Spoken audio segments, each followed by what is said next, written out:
चिंटू अपनी दादी से कहानियाँ सुना करता था।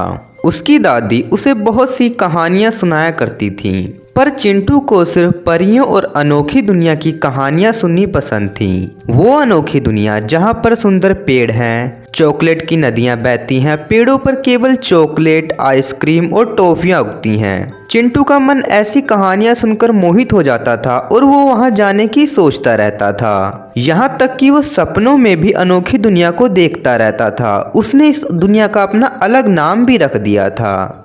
एक दिन चिंटू स्कूल से घर आ रहा था, तभी उसे एक किताब मिली। किताब पर लिखा था एक अनोखी दुनिया। जब उसने वो किताब खोलकर पढ़नी चाही तो उस किताब ने उसे अंदर खींच लिया और वो किसी अलग ही दुनिया में पहुंच गया। उसने देखा कि आसपास चॉकलेट की नदियां और चॉकलेट के पेड़ और पेड़ों पर टॉफियां उगी पड़ी हैं। उसने देखा कि ये तो वही अनोखी दुनिया है जिसके बारे में उसकी दादी उसे कहानियां सुनाया करती थी।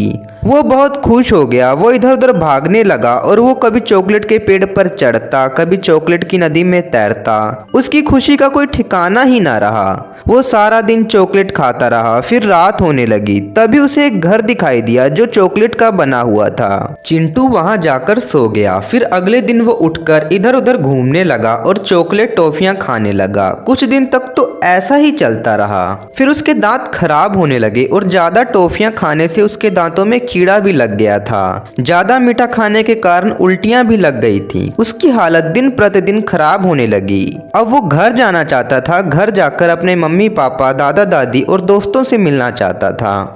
उसको भूख भी लग रही थी, पर उसके आसपास केवल टॉफियां और चॉकलेट ही थीं, जिससे चिंटू को नफरत हो गई थी। चिंटू घर जाकर रोटी सब्जी खाना चाहता था। फिर चिंटू टॉफी और चॉकलेट से दूर भागने लगा, पर वो जहां भी जाता उसे केवल टॉफियां और चॉकलेट ही दिखाई देती। अब वो जोर जोर से रोने लगा। तभी एक पेड़ से आवाज आई, क्या हुआ?